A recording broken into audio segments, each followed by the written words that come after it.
Daily எபிசோட்ஸை miss பண்ணாம பார்க்கணும்னா நம்ம சேனலை சப்ஸ்கிரைப் பண்ணிக்கோங்க அண்ட் கூட இருக்க பெல் பட்டனையும் பிரஸ் பண்ணிக்கோங்க. அப்பதான் நாங்க போடுற வீடியோஸ் எல்லாம் உங்களுக்கு நோட்டிபிகேஷன்ல வரும். ராணாவை பிடிக்க அனைத்து ஏற்பாடுகளும் நடந்து கொண்டிருக்க சர்வா மற்றும் டைகர் குரூப் சீனியர்கள் அனைவரும் விக்ரமனின் கராஜுக்கு வந்திருந்தனர். ஒருவர் பின் ஒருவராக காரை விட்டு இறங்க நேராக சூர்யாவிடம் சென்று கேள்வி கேட்க ஆரம்பித்திருந்தார் விக்ரமன். சூர்யா, என் அப்பாவுக்கு நான் தான் கொள்ளி வச்சேன் என்று உறுதியாக கூற சர்வா கோபமாக, திரும்ப திரும்ப அதையே சொல்லாத, உன் அப்பா உயிரோட தான் இருக்கான், நீ யாருக்கு கொள்ளி வச்ச என்று கத்திவிட்டான். அதில் அமைதியான சூர்யா, வீட்டுல தீ பிடிச்சதால அப்பாவோட பாடி எரிஞ்சிருச்சு, அதனால அவரோட அடையாளங்கள் சரியா தெரியல என்று தட்டு தடுமாறி கூறி முடிக்க சர்வா அதிர்ச்சி அடைந்தான். வீட்டுல தீ பிடிச்சுதா, என்ன சொல்ற நீ என்று சர்வா கேட்க, ஆம் என்று தலையாட்டிய சூர்யா, வீட்டுல ஃபயர் ஆக்சிடென்ட் ஆயிடுச்சு, அப்பாவால அங்கிருந்து தப்பிக்க முடியல என்று சூர்யா சொன்னதும் சர்வாவால் கோபத்தை கட்டுப்படுத்த முடியவில்லை. சூர்யாவின் சட்டை காலரை பிடித்து இழுத்தவன் கார் மீது சாய்த்து, என்ன பேசிக்கிட்டு இருக்க நீ? அப்படின்னா உனக்கு உண்மை தெரிஞ்சிருக்கு, ஏன் இதை நான் முன்னாடி கேட்கும் போதே என்கிட்ட சொல்லல? உன் அப்பா உயிரோட இருக்கான்னு நான் சொன்னப்ப கூட நீ ஷாக் ஆகவே இல்ல, எங்களை எல்லாம் பார்த்தா உனக்கு முட்டாள் மாதிரி இருக்கா என்று சர்வா கத்திக்கொண்டே போக சூர்யா பதில் பேசாமல் அவன் முகத்தையே பார்த்து கொண்டிருந்தான். சூர்யாவின் அந்த அமைதி இன்னும் சர்வாவை வெறியேற்றியது. அதில் அவன் சட்டையை உதறி தள்ளிய சர்வா கோபத்தை அடக்க அங்கும் இங்கும் நடந்தான். ஆனால் அவன் கோபம் மட்டுப்படவில்லை. உடனே பவானி கையில் இருந்த துப்பாக்கியை பிடுங்கி அதை லோட் செய்தவன் சூர்யாவை நோக்கி நீட்டினான். என்னோட பொறுமை மொத்தமா போறதுக்குள்ள ஒழுங்கு மரியாதையா வாய திறந்து என்ன நடந்துச்சுன்னு சொல்லு, இல்லனா உன் அப்பா தான் உனக்கு கொள்ளி வைக்க வேண்டி இருக்கும் என்று துப்பாக்கியை நேருக்கு நேர் நீட்டிக்கொண்டே சர்வா சொல்ல, என்ன பண்ணிக்கிட்டு இருக்க சர்வா என்று அவனை தடுக்க வந்தார் லோகேஷ். திடீரென சர்வா இப்படி செய்வான் என அங்கிருந்த யாருமே எதிர்பார்க்கவில்லை. டைகர், நீ என்ன பண்ற, கொஞ்சம் பொறுமையா இரு என்று ஒருவர் சொல்ல, ஆமான் டைகர், சூர்யாவும் நம்ம டீம்ல ஒரு மெம்பர், இப்படியெல்லாம் நீ அவங்கிட்ட நடந்துக்க கூடாது என்றார் விக்ரமன். சர்வா அதை கண்டுகொள்ளவே இல்லை. அவர்கள் பேச பேச இன்னும் தான் அவனது கோபம் அதிகரித்தது. நீங்க என்ன சொன்னாலும் அதை பத்தி எனக்கு கவலை இல்ல, இப்ப இவன் வாய திறந்து உண்மைய சொல்லலேனா நான் ஷூட் பண்ண தயங்கவே மாட்டேன். என்னால இதுக்கு மேல எந்த டிராமாவையும் பார்த்துட்டு சும்மா இருக்க முடியாது, எனக்கு உண்மை தெரிஞ்சே ஆகணும். அண்ட் நீ மறுபடி ஏதாவது கதை சொன்ன, உன்னை கொன்னுட்டு உன் அப்பாவை எப்படி கொல்லணும்னு எனக்கு தெரியும், அத பண்ண எனக்கு ரொம்ப நேரம் ஆகாது என்று கோபத்தில் வார்த்தைகளை கடித்து துப்பியவன் கூட இருந்து, என் அப்பாவை கொன்ன மாதிரி என்னையும் கொல்ல திட்டம் போட்டிருக்கியா, அதுக்குதான் இதெல்லாம் பண்றியா என்று சர்வா மீண்டும் கத்த, இப்போது எரிச்சலுற்ற சூர்யா, நான் உன் அப்பாவை கொல்லல சர்வா என்று கத்தினான். நீ கொல்லலன்னு தெரியும், ஆனா யார் கொன்னாங்கன்னு உனக்கு தெரியும் தானே, உன் அப்பா தானே இதெல்லாம் பண்ணனது என்று மீண்டும் கத்திய சர்வா துப்பாக்கியை அழுத்தி பிடித்தான். சூர்யா அதற்கு பதில் சொல்வதற்கு முன் குறுக்கே வந்த கரிகாலன், சர்வா நீ இப்ப என்ன சொன்ன, உன் அப்பாவை யார் கொன்னதுன்னு உங்க ரெண்டு பேருக்குமே தெரியுமா என்று அவர் அதிர்ச்சியோடு கேட்க, அந்த கேள்வியை கண்டுகொள்ளாத சர்வா ட்ரிகரில் கை வைத்தவன், இவன் இப்ப உண்மைய சொல்லியே ஆகணும், இல்லனா நான் யோசிக்கவே மாட்டேன் என்று மீண்டும் மீண்டும் கோபத்தில் அதையே சொன்னான். டைகர், கொஞ்சம் பொறுமையாயிரு, நாம பேசித்தான் இந்த விஷயத்தை சரி பண்ண முடியும், நீ ஏன் திடீர்னு இப்படி நடந்துக்கிற என்று சர்வாவை பார்த்து கேட்டவர் சூர்யாவிடமும் பொறுமையாக இருக்கும்படி சொன்னார். எதுக்கு எல்லாரும் அவனை தடுக்கிறீங்க, இப்ப என்ன உனக்கு என்ன ஷூட் பண்ணணும் அவ்வளவுதானே, என்ன ஷூட் பண்ணு, எப்படியாவது உன்னோட கோபம் குறையுதான்னு பாக்குறேன் என்று சூர்யா சர்வாவை பார்த்து சொல்ல, சர்வாவின் விரல்கள் ட்ரிகரின் மீது பதிந்தது. இப்போது ட்ரிகரை அழுத்த வேண்டியது மட்டும்தான் பாக்கி இருக்க, அன்று ராணா ராஜனை சுட்ட காட்சி சர்வா கண் முன்னால் வந்து போனதில் இன்னும் இன்னும் அவனது கோபம் உச்சத்திற்கு சென்றது. சூர்யாவை இந்த இடத்திலேயே கொல்லும் அளவிற்கு சர்வாவிற்கு கோபம் வந்தாலும் அவனது மனம் அதை செய்ய விடாமல் தடுத்தது. சூர்யா இந்த டைகர் குரூப்பின் முக்கிய நபராக இருக்கிறான், அவனை இப்படி கொலை செய்வது தவறு என்பது ஒரு பக்கம் இருக்க, இன்னொரு புறம் சூர்யா மீது இன்னும் கடைசி நம்பிக்கை இருக்கத்தான் செய்தது. இவனை கொல்லலாமா வேண்டாமா என்ற போராட்டத்தில் கொஞ்சம் கொஞ்சமாக சர்வா தளர்ந்து போனான். அவனால் அவனது எண்ணங்களையே கட்டுப்படுத்த முடியவில்லை. கூடவே மீண்டும் மீண்டும் அவன் அப்பா கண்முன்னால் இறந்த காட்சி வந்து போக அந்த கோபத்தில் ட்ரிகரை அழுத்திவிட்டான். ஆனால் நல்ல வேளையாக அழுத்தும் பொழுது துப்பாக்கி ஜெர்க்கானதில் அவனது கை வேறு பக்கம் திரும்பியிருக்க புல்லட் சூர்யாவின் மீது படாமல் அவன் பின்னால் இருந்த கார் மீது பட்டது. சூர்யாவோ நிச்சயம் சர்வா தன்னை கொல்லப் போகிறான் என்று கண்களை மூடி அதற்கு தயாராகத்தான் இருந்தான். ஆனால் குண்டு தன்மீது படும் எந்த உணர்வும் இல்லாமல் போன பிறகு கண்ணை திறந்து பார்த்தவன் சர்வா கோபத்தோடு அங்கும் இங்கும் சுழன்று துப்பாக்கியை தரையில் வீசி எறிவதை பார்த்தான். சர்வாவிற்கு ஒரு பக்கம் கோபம், இன்னொரு பக்கம் வருத்தம், மனவலி என்று அனைத்தும் ஒரே நேரத்தில் வாட்டி எடுத்தது. இவ்வளவு பெரிய வலியை இதற்கு முன் அவன் அனுபவித்ததே இல்லை. அதை கட்டுப்படுத்த முடியாதவன் தலையில் கை வைத்து அந்த இடமே அதிரும் அளவிற்கு என்று சத்தமாக கத்தினான். அவனை சுற்றி நிற்கும் சீனியர்கள் அனைவருக்கும் ஒன்றுமே புரியவில்லை. சர்வாவிடம் என்ன பேசுவது என்று கூட தெரியாமல் அப்படியே நின்றனர். காரணம், சர்வா சூர்யா இருவருக்குள்ளும் என்ன நடந்தது, எதை பற்றி இருவரும் இவ்வளவு கோபமாக பேசுகிறார்கள் என்பதை கூட அவர்களால் தெரிந்து கொள்ள முடியவில்லை. இந்த நேரத்தில் ஆலியா இங்கிருந்திருந்தால் இந்த பிரச்சனையை சரியாக கையாண்டிருப்பாளோ என்று யோசனை கூட வந்தது. சிறிது நேரம் அங்கும் இங்கும் நடந்து தன்னைத்தானே அடித்துக்கொண்டு சர்வா இறுதியாக தனது கோபத்தை கட்டுப்படுத்தி இருந்தான். பிறகு அனைவரையும் பார்த்து அவர்கள் பக்கம் திரும்ப அவன் முகமே சிவந்து போயிருந்தது. அவன் கண்களிலிருந்து கண்ணீர் வடியவில்லை என்றாலும் அவன் இதயத்தில் இப்போது எந்த அளவிற்கு வலியை சுமக்கிறான் என்பதை அவன் முகத்தை பார்க்கும் பொழுதே அங்கிருந்தவர்களால் புரிந்து கொள்ள முடிந்தது. அதில் எதுவும் பேசாமல் அவனையே பார்க்க, இத பத்தி நம்ம நாளைக்கு பேசலாம் என்று கூறினான். அப்படின்னா ராணாவை பத்தி அவன்கிட்ட நீ பேச வேண்டாமா? ஒருவேளை நம்ம ஆளுகளை அவன் புடிச்சிட்டா என்று உடனே விக்ரமன் கேட்க, பேசுறதா? அவன்கிட்ட என்னால பேச முடியும்னு நினைக்கிறீங்களா? அவனை பார்த்த அடுத்த நிமிஷமே சுட்டுக் கொன்னுடுவேன் என்று சர்வா கூறியதும் அங்கிருந்த அனைவருக்கும் அதிர்ச்சி. சர்வாவின் இந்த அவதாரத்தை இப்பொழுதுதான் அவர்கள் நேரில் பார்க்கின்றனர். அதில் பேச்சற்று அவர்கள் நிற்க, அதற்கு மேல் எதுவும் பேசாமல் காரில் சென்று அமர்ந்த சர்வா அங்கிருந்து கிளம்பியே விட்டான். அனைவரது முகமும் குழப்பத்தில் ஆழ்ந்திருந்தது. சூர்யா பக்கம் திரும்பிய கரிகாலன், ராணாவுக்கும் டைகருக்கும் நடுவுல ஏதோ ஒரு விஷயம் இருக்கு, கரெக்டா என்று கேட்க, சூர்யா அவரை நிமிர்ந்து பார்க்கவும் இல்லை, கேள்விக்கு பதில் சொல்லவும் இல்லை. சூர்யா, உன்கிட்டதான் பேசிக்கிட்டு இருக்க, பதில் சொல்லு என்று கத்தினார் கரிகாலன். எதுக்கு எதுக்கு என்கிட்ட இதெல்லாம் கேக்குறீங்க? டைகர் தான் இத பத்தி நாளைக்கு பேசலான்னு சொல்லிட்டான் இல்ல, என்கிட்ட எதுவும் கேட்காதீங்க. அப்படி இல்ல இப்பவே தெரிஞ்சுக்கணும்னா நான் யார அப்பான்னு கூப்பிடுறேனோ அந்த ஆள் மேல சர்வாவுக்கு கோபமும் கொலவெறியும் சொல்ல முடியாத அளவுக்கு அதிகமா இருக்கு. அதத்தான் என்கிட்ட காட்டுறான், போதுமா என்று எரிச்சலோடு கத்தினான் சூர்யா. அனைவருமே அவனை புரியாமல் பார்த்தனர். கூடவே விஷயம் சற்று சீரியஸாக மாறுவதையும் அவர்களால் உணர முடிந்தது. சர்வா நாளை மீண்டும் வந்து இதை பற்றி பேசினால் மட்டுமே விஷயத்தை தீர்க்க முடியும் என்று புரிந்து கொண்ட லோகேஷ், டைகருக்காக நாம ஏதாவது பண்ணலாமா என்று கேட்டார். அவன் மனசுக்குள்ள எதையோ வச்சிருக்கான், அது நாளுக்கு நாள் அவனை கொன்னுகிட்டு இருக்கு. நாம ஏதாவது பண்ண ட்ரை பண்ணி அது தப்பா போச்சுன்னா நம்மளால சரி பண்ணவே முடியாது. நாம டைகர் கிட்ட எவ்வளோ சீக்கிரம் பேசுறோமோ அவ்வளோ சீக்கிரம் நல்லது என்றார் கரிகாலன். விக்ரமனும் தலையசைத்து, ஆலியா கிட்ட இத பத்தி நான் பேசுறேன், அவளால மட்டும்தான் இந்த சிச்சுவேஷன்ல டைகர் கிட்ட பேச முடியும் என்றதும் அனைவருமே தலையசைத்தனர். ஓரமாக நின்று வேடிக்கை பார்த்து கொண்டிருந்த பவானியும் சர்வாவின் நிலையைக் கண்டு அதிர்ச்சி அடைந்திருந்தான். அவனால் வாய் திறந்து பேசக்கூட முடியவில்லை. சர்வாவை இவ்வளவு மோசமான நிலையில் இதற்கு முன் அவன் பார்த்ததே இல்லை. சூர்யாவை நோக்கி அவன் துப்பாக்கியை அழுத்திய நொடி பவானியின் இதயத் துடிப்பே நின்று போனது. அனைவரும் அப்படியே நிற்க, எல்லாரும் வீட்டுக்கு கிளம்புங்க, டைகர் மறுபடியும் அதை பத்தி பேசுற வரைக்கும் ராணா என்னோட இடத்துல இருப்பா என்றார் விக்ரமன்.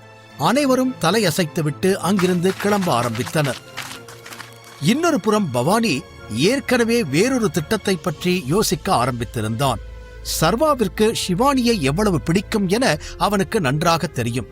எனவே இந்த நேரத்தில் சிவானியால் அவனை சமாளிக்க முடியும் என யோசித்தவன் ஏதேதோ செய்ய ஆரம்பித்தான். இங்கு காரில் வந்து கொண்டிருந்த சர்வாவின் மனம் மீண்டும் பல யோசனைகளுக்குள் சிக்கித் தவித்தது. கடினப்பட்டு பாதி தூரம் வந்தவன் காரை ஒரு சலூன் வாசலில் நிறுத்தினான். நிச்சயம் ஷிவானியை நாளை சந்திக்க வேண்டியிருக்கும்.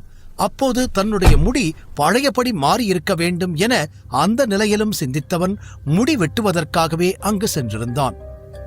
உள்ள வாங்க சார், உங்களுக்கு என்ன ஹேர் ஸ்டைல் வேணும் என்று அங்கிருந்தவர் கேட்க கடுப்புடன் சென்று அமர்ந்த சர்வா, என்ன வேணும்னாலும் பண்ணுங்க, ஆனா சீக்கிரம் பண்ணுங்க, நான் உடனே கிளம்பணும் என்று கனத்த குரலில் கூறினான். அவனது முகத்தை வைத்து ஏதோ புரிந்து கொண்ட அந்த நபர் உடனே சர்வாவின் ஹேர் ஸ்டைலை மாற்ற ஆரம்பித்தார். பின் சில நிமிடங்களிலேயே வேலை முடிந்திருக்க பணத்தை கொடுத்துவிட்டு மீண்டும் காரில் கிளம்பினான் சர்வா. யோசனையில் மூழ்கிப் போயிருந்தவன் எப்படி வீடு வந்து சேர்ந்தான் என்பது அவனுக்கே தெரியவில்லை. பல கேள்விகள், அதற்கு பல பதில்கள் என்று அனைத்தும் ஒரே நேரத்தில் வந்து சேர எதையும் ஒன்றோடு ஒன்று தொடர்புபடுத்தி சர்வாவால் சிந்திக்க முடியவில்லை. எனக்கு தெரியாத ஏதோ ஒன்னு சூர்யாவுக்கு தெரிஞ்சிருக்கு, ஆனா அது என்ன, ஏன் அதை என்கிட்ட சொல்லாம மறைக்க நினைக்கிறான் என்று மீண்டும் மீண்டும் கேள்விகள் வந்து கொண்டே இருக்க தனக்கு தெரியாமல் ஏதோ மிகப்பெரிய உண்மை மறைந்திருக்கிறது என்பது அப்பட்டமாக தெரிந்தது. எப்படியாவது அதை கண்டுபிடிக்க வேண்டும். ஆனால் அதை தெரிந்து கொண்டால் தன்னால் தாங்க முடியுமா என்று அவனுக்கு தெரியவில்லை. ராணா சாகவில்லை என்றால் இவ்வளவு பெரிய டைகர் கூட்டத்தின் ஆட்களுக்கு ஏன் அந்த உண்மை தெரியாமல் போனது?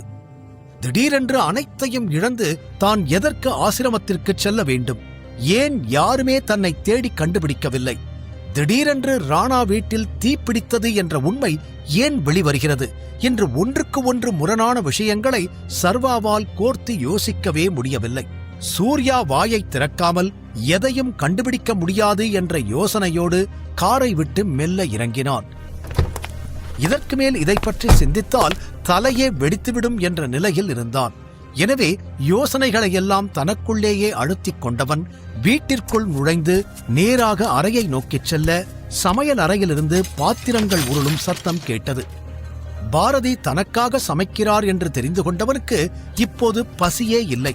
அதனால் அதை பாரதியிடம் சொல்லலாம் என சமையலறை அருகில் சென்று அம்மா என்று அழைத்துக் கொண்டே நிமிர்ந்தவன் கண்கள் ஆச்சரியத்தில் விரிந்தது. அங்கு பாரதிக்கு பதிலாக ஷிவானி இருந்தாள். சர்வாவின் குரலைக் கேட்டதும் அவனை திரும்பி பார்க்க சர்வாவின் பார்வையும் அவள் மீது மோதியது. சர்வா இன்னும் பார்ட்டியில் அணிந்திருந்த அதே உடையோடுதான் வந்திருக்க ஷிவானியின் கண்கள் அந்த டிரெஸ்ஸில் கேள்வியோடு படிந்தது. நல்லவேளை ஹேர் ஸ்டைலையாவது மாத்திட்டு வந்தேன் என்று நிம்மதியடைந்தவன், நீங்க என்ன பண்ற, மண்டே தானே வரேன்னு சொன்ன என்று லேசான ஆச்சரியத்தோடு கேட்டான். அது நான் என்று தடுமாறிய ஷிவானியால் பதில் சொல்ல முடியவில்லை. திடீரென பவானி அவளை அழைத்து விஷயத்தை சொல்லாமல் சர்வாவிற்கு மனசு சரியில்லை என்று மட்டும் கூறியிருந்தான். என்னவென்று புரியவில்லை என்றாலும் சர்வாவிற்காக இங்கு வந்து விட்டாள்.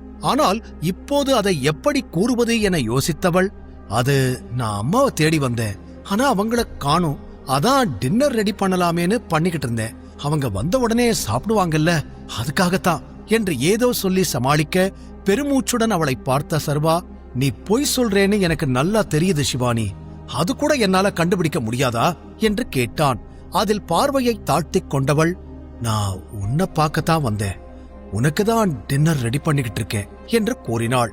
அதில் சர்வா அமைதியாக அவளை பார்த்து, எனக்கு பசி இல்லை என்று மட்டும் கூறியவன் அங்கிருந்து திரும்பி ரூமை நோக்கிச் சென்றான். ஷிவானி அவன் பின்னாலே ஒரு அடி எடுத்து வைக்க, என் பின்னாடி வராத என்று எச்சரிக்கும் குரலில் கூறிவிட்டு அவன் நகர்ந்துவிட ஷிவானிக்கு அவனது நடவடிக்கைகளைக் கண்டு பெரும் ஆச்சரியம். அவனுக்கு என்ன பிரச்சனை என்று கேட்டு சமாதானம் செய்யத்தான் அவள் மனம் ஆசை கொண்டது. ஆனால் அவன் அருகில் செல்லவே பயமாக இருந்ததால் அவள் அப்படியே நிற்க வெளியில் கார் வந்து நிற்கும் சத்தம் கேட்டது. ஜன்னல் வழியாக எட்டிப் பார்க்க பாரதி காரிலிருந்து இறங்கினார். இப்ப அம்மா வந்தா அவங்க கிட்ட என்ன பிரச்சனைன்னு சொல்ல வேண்டியிருக்கும் என்று யோசித்த ஷிவானிக்கு அதை சொல்வதில் விருப்பமில்லை. அதனால் பாரதி கண்ணில் படாமல் மறைந்து கொள்ள நினைத்தவளுக்கு எங்கு சென்று ஒளிவது என்று தெரியவில்லை. நேராக சர்வாவின் அறைக்குள் சென்றவள் உள்ளிருந்து கதவை மூடினாள். சர்வா தன் அப்பாவை கொன்றவனை பழி வாங்குவானா, ஷிவானி சர்வாவின் காதல் என்னவாகும் தெரிந்து கொள்ள தொடர்ந்து சூர்யா ராணாவின் மரணத்துக்கு பின் இருக்கும் புதிய ரகசியத்தை பற்றி கூற அதைக் கேட்டு சர்வாவால் கோபத்தை அடக்கவே முடியவில்லை. அதில் சிறிதும் யோசிக்காமல் துப்பாக்கியை எடுத்து சூர்யாவை குறிபார்த்து இருந்தான். நல்ல வேளையாக குண்டு சூர்யாவின் மீது படவில்லை. அவனை உயிரோடு விட்டுவிட்டு வீடு திரும்பியிருந்தான் சர்வா. அவனால் எதை பற்றியும் சிந்திக்க முடியவில்லை. தலையே வெடித்துவிடும் அளவிற்கு நொந்து போய் வீட்டிற்குள் நுழைய ஷிவானி அங்கு அவனுக்காக காத்திருந்தாள். அது புரிந்த போதும் அவளிடம் பேச விருப்பமில்லாமல் அறையை நோக்கிச் சென்று விட்டான். சிறிது நேரத்தில் பாரதி அங்கு வர ஷிவானிக்கு ஏனோ பாரதியிடம் நடந்ததை சொல்ல விருப்பமில்லாமல் சர்வாவின் அறைக்குள் சென்று கதவை மூடிக்கொண்டாள். பாரதியும் சர்வா உறங்கிவிட்டான் என்று நினைத்து அவனை தொந்தரவு செய்யாமல் தன் அறைக்கு சென்று விட்டார். காலை கதவு திறக்கப்படும் சத்தத்தில்தான் மெல்ல கண்களை திறந்தாள் ஷிவானி. பிறகு தான் எங்கு இருக்கிறோம் என்று புரிந்து கொள்வதற்காக கண்களை சுழல விட அதற்கு பின்னரே சர்வா அறையில் உறங்கியது அவளுக்கு ஞாபகம் வந்தது.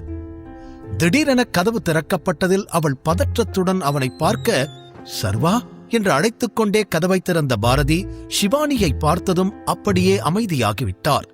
சர்வா அறையில் ஷிவானி உறங்குகிறாளா என்ற கேள்வியிலேயே பாரதிக்கு விஷயம் புரிந்து போனது. நேற்று இரவு சர்வா அறைக்குள் நுழைந்த ஷிவானி அவனிடம் பேச முயற்சிக்க சர்வா வாய் திறக்கவில்லை. அவனது நிலையைக் கண்டு கவலை கொண்டவள் வேறு எதை பற்றியும் சிந்திக்காமல் சர்வா அருகில் சென்று அவனை தன்னோடு அணைத்துக் கொண்டாள். சர்வாவிற்கும் அந்த நொடி அந்த அணைப்பு தேவைப்பட்டதால் அவளை தடுக்கவில்லை. உள்ளுக்குள் கரைபுரண்டு ஓடிக்கொண்டிருக்கும் அவனது கேள்விகள், அது கொடுக்கும் மன அழுத்தங்களை எல்லாம் வெளியே தள்ளுவதற்கு ஒரு வடிகாலைத்தான் அவனும் தேடிக்கொண்டிருந்தான். ஷிவானி தானாக வந்ததில் அவளை இன்னும் தன்னோடு இறுக்கிக் கொண்டான். என்னை விட்டு போயிட மாட்டேல்ல என்ற அந்த நிலையிலும் சர்வா மெல்லிய குரலில் கேட்க ஷிவானிக்கு அவன் தன் காதலைதான் சொல்ல விருப்பப்படுகிறான் என்பது புரிந்தது. வாய் திறக்காமல் தலையை மட்டும் ஆட்டிட சர்வா அவளை தன்னோடு அணைத்தபடியே மெல்ல உறங்கிப் போனான். அதையெல்லாம் சிந்தித்த ஷிவானி அப்படியே அமர்ந்திருக்க, ஷிவானி என்றவள் அருகில் வந்த பாரதியின் முகத்தில் சிறிதும் கோபம் இல்லை. தான் சர்வா அறையில் உறங்கியது தெரிந்தால் பாரதி கோபப்படுவார் என்றுதான் ஷிவானி பயந்தாள். ஆனால் அவரோ சாதாரணமாக, இங்க என்ன பண்ணிக்கிட்டு இருக்க? நீ சர்வா ரூம்ல தான் தூங்கினியா? 2 பேரும் காதலிக்கிறீங்களா என்று அவர் நேரடியாகவே கேட்டுவிட ஷிவானியால் பதிலே பேச முடியவில்லை. இதற்கு என்ன பதில் சொல்வது என்று தெரியாமல், இருக்கலாம் ஆனா என்று பதிலை சொல்லாமல் எடுத்தவள், சர்வா எங்க என்று கேட்டாள். அவன் எக்ஸசைஸ் பண்றதுக்காக போயிருப்பான், கொஞ்ச நேரத்துல வந்துருவான்னு நினைக்கிறேன். நான் கேட்டதுக்கு பதில் சொல்லு. உங்க 2 பேருக்குள்ள என்ன ஓடிக்கிட்டு இருக்கு? அதாவது நான் என்ன சொல்ல வரேன்னா, சர்வா ரொம்ப நல்ல பையன், அதுல எனக்கு சந்தேகமே இல்லை. ஆனா நீங்க 2 பேரும் அதுக்குள்ள இவ்ளோ நெருக்கமா இருக்கிறது சரியா வருமான்னு எனக்கு தெரியல என்று சொன்ன பாரதிக்கு இந்த விஷயத்தை ஷிவானியிடம் எப்படி பேசுவது என்று தெரியவில்லை. தயக்கத்துடன் சொல்லி முடிக்க, நீங்க என்ன சொல்ல வரீங்கன்னு எனக்கு புரியுது. ஆனா சர்வாவுக்கு என்ன பிடிக்குமா? அவளுக்கு என் மேல ஃபீலிங்ஸ் இருக்கான்னு கூட எனக்கு சரியா தெரியல என்று ஷிவானி சொன்னதை கேட்டு சத்தமாக சிரித்த பாரதி, பிடிக்குமாவா? நீதான் அவனுக்கு எல்லாமே, அவன் வாழ்க்கையே நீதான்னு நினைச்சுக்கிட்டு இருக்கான். நீ என்னடான்னா இப்படி கேக்குற? நானும் கொஞ்ச நாளா எல்லாத்தையும் கவனிச்சுக்கிட்டு தான் இருக்கேன். அதுலயும் நீ காணாம போனப்போ அவன் எப்படி துடிச்சு போயிட்டான் தெரியுமா? உன்னை கண்டுபிடிக்கிறதுக்காக என்ன வேணாலும் செய்ய அவன் தயாரா இருந்தான். யாருமே அவ்வளோ சீக்கிரம் இன்னொருத்தருக்காக உயிரை பணையம் வைக்க மாட்டாங்க. ஆனா அவன் தயாரா இருந்தான். நீ சொல்லு, உன்மேல எந்த பிரியமும் இல்லாம தான் இதெல்லாம் பண்ணுவானா என்று கேட்க அந்த வார்த்தைகள் ஷிவானிக்கு இதமாக இருந்தது. அதில் மெதுவாக சிரித்தவள், சர்வா நேத்து கூட என்கிட்ட என்னை விட்டு போயிடாத அப்படின்னு சொன்னான். நானும் சரின்னு தலையாட்டிட்டேன்.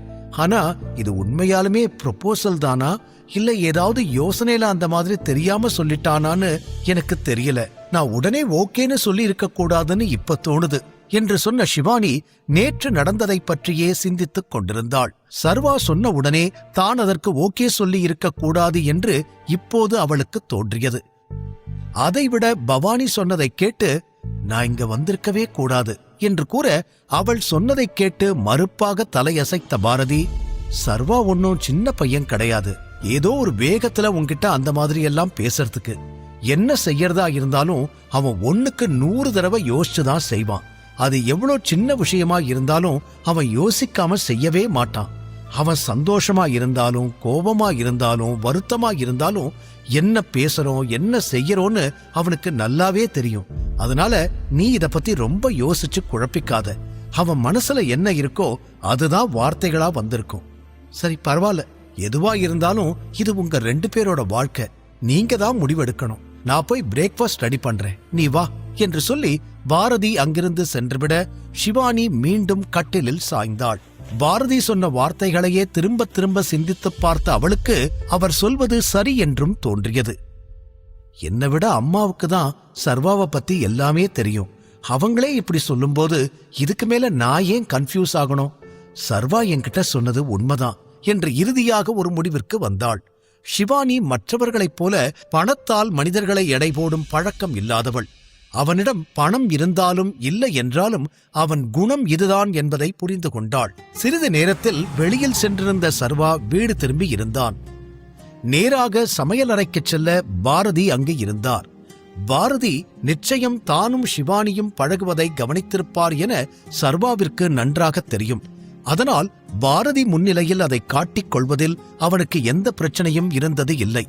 அமைதியாக சர்வா நிற்க, என்ன சர்வா எதுவுமே பேச மாட்ற என்று பாரதி கேட்ட பிறகு தனது யோசனையிலிருந்து வெளியில் வந்தவன் பாரதியை பார்க்க, என்ன காலையிலேயே ரொம்ப சீக்கிரமா எழுந்துட்ட போல, முகம் பளபளன்னு இருக்கு, என்ன விஷயம் என்று பேச்சை தொடர்ந்தார் பாரதி. நீங்க ஷிவானிய பாத்தீங்களா என்று கேட்டுக்கொண்டே சர்வா அவர் அருகில் செல்ல, ஷிவானியா? அவ எப்ப வந்தா? உன்னோட ரூம்ல யாரும் இல்லையே என்று பாரதி சொன்னதும் சர்வா முகத்தில் இருந்த புன்னகை அப்படியே மறைந்து போனது.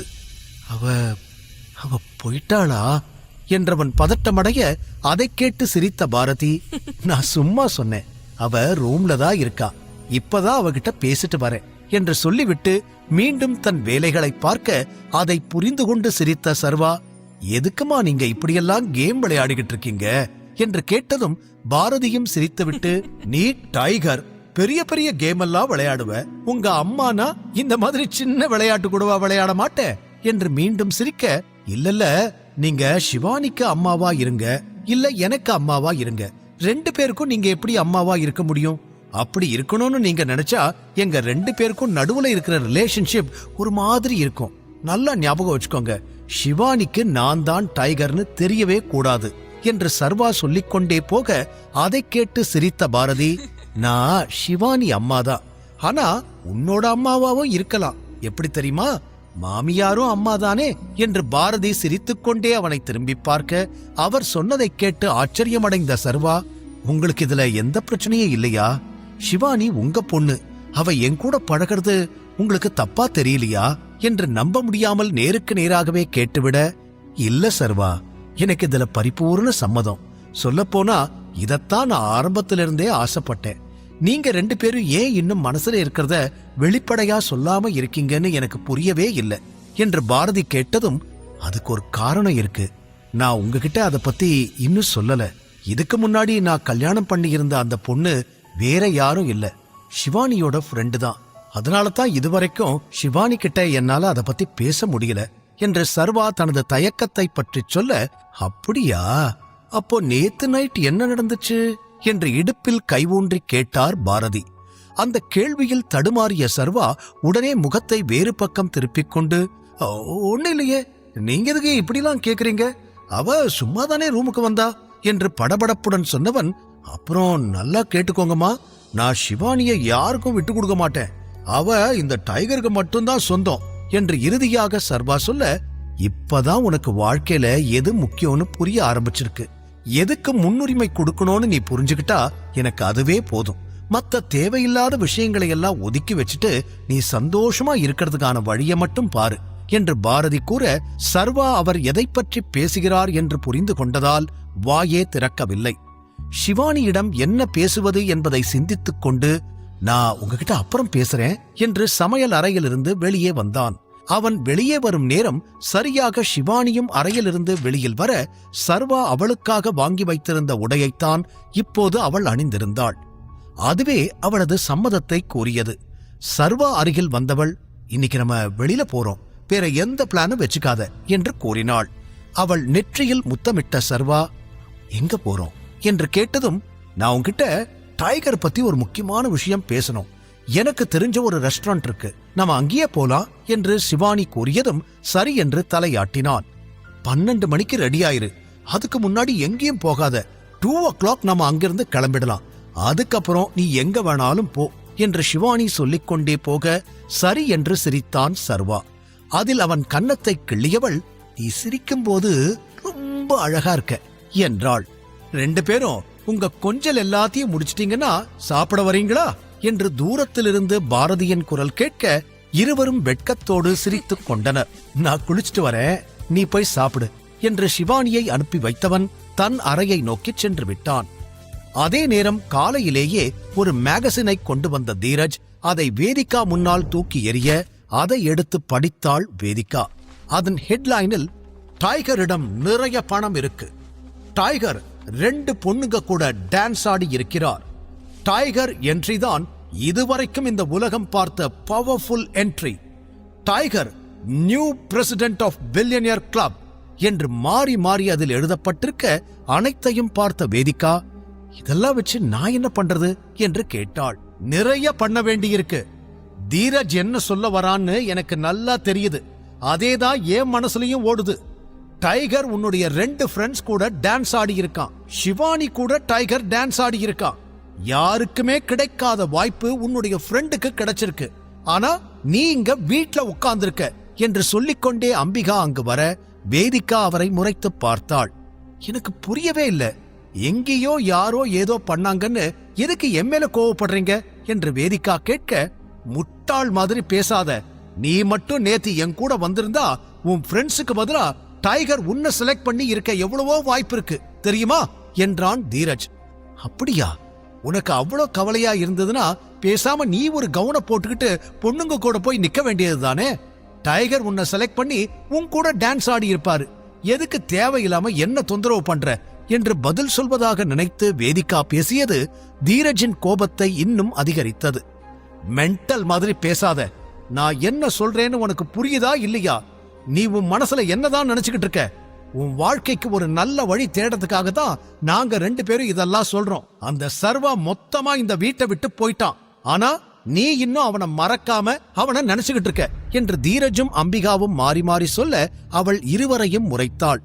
இப்ப எதுக்கு அவனை முறைச்சு பாக்குற, உனக்கே தெரியும் சித்ராவையும் சிவானியும் விட நீதான் அழகா இருக்கேன்னு, நீ அந்த பார்ட்டிக்கு போயிருக்க வேண்டியதுதானே, ஏன் போகல, நீ போயிருந்தா கண்டிப்பா டைகர் உன்னைத்தான் சூஸ் பண்ணி இருப்பாரு, யாருக்கு தெரியும் அதுக்கப்புறம் டைகருக்கு உன்னை பிடிக்க ஆரம்பிச்சிருக்கலாம், அவர் உன்னை கல்யாணம் பண்ணிக்க கூட ஆசைப்பட்டிருக்கலாம், இது எதையுமே நடக்காம பண்ணிட்ட என்று அம்பிகா கனவு காண்பது மட்டுமல்லாமல் அவளையும் திட்ட, அம்மா போதும், காலங்காத்தால கண்டதையும் பேசி என்ன டென்ஷன் பண்ணாதீங்க என்று எழுந்து நின்ற வேதிகா அந்த பத்திரிகைகளை கையில் எடுத்துக்கொண்டு தன் அறைக்கு சென்று விட்டாள்.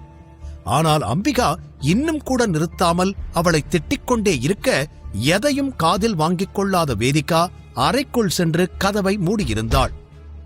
மீண்டும் அந்த மேகசினை பார்த்தவளுக்கு டைகர் ஏன் தன் தோழிகளான சித்ரா மற்றும் சிவானியுடன் நடனமாட வேண்டும், அங்கதான் நிறைய பொண்ணுங்க இருந்திருப்பாங்களே, ஏன் வேற யாரையும் சூஸ் பண்ணவே இல்ல, மத்த யாரும் அழகா இல்லையோ என்று சந்தேகம் வர இதற்குள் ஏதோ மர்மம் இருப்பதாய் உணர்ந்தாள். சம்பந்தமே இல்லாமல், சிவானியையும் சித்ராவையும் சர்வாவுக்கு தெரியும், சர்வா டைகர் கம்பெனில தான் வேலை பார்க்கறான், அப்படின்னா என்று யோசித்துக் கொண்டே சென்றாள் வேதிகா. சர்வா யார் என்ற உண்மையை வேதிகா கண்டுபிடிப்பாளா? தெரிந்து கொள்ள தொடர்ந்து கேளுங்க. தீரஜ் அம்பிகா இருவருமே வேதிகா மீது கோபமாக இருந்தனர். அம்பிகா எவ்வளவோ கூறியும் வேதிகா அந்த பார்ட்டிக்கு செல்லவில்லை. ஒருவேளை அவள் அங்கு சென்று இருந்தால் சிவானிக்கு கிடைத்த வாய்ப்பு வேதிகாவிற்கு கிடைத்திருக்கலாம் என்று அம்பிகா பொறாமையில் பொசுங்கிக் கொண்டிருந்தார். ஆனால் வேதிகா யாரையும் கண்டுகொள்ளாமல் அறைக்குள் வந்து கதவை மூடிக்கொண்டாள். அப்போது அவளுக்கு சர்வாவின் ஞாபகம்தான் வந்தது. தனது தோழிகள் இருவரையும் சர்வாவிற்கு தெரியும். அவனும் டைகர் கம்பெனியில் வேலை செய்கிறான். நேற்று டைகர் தன் தோழிகளோடு நடனமாடி இருக்கிறான். எங்கோ இதற்கு இடையில் ஏதோ ஒரு தொடர்பு இருப்பது போல வேதிகாவிற்கு தோன்றியது.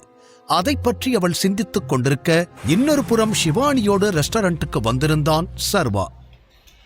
அது ஷிவானிக்கு பிடித்த இடம் என்பதால் அவளே அவளுக்கு பிடித்த உணவுகளையும் பார்த்து பார்த்து ஆர்டர் செய்ய அவளை ரசித்தபடி அமர்ந்திருந்தான் சர்வா. அவளிடம் தன் மனதில் இருந்ததை சொன்னதிலிருந்தே சர்வாவிற்கு பெரிய பாரம் நீங்கியது போன்றதொரு உணர்வு. சில நிமிடங்களில் உணவு வர இருவரும் சாப்பிட ஆரம்பித்தனர்.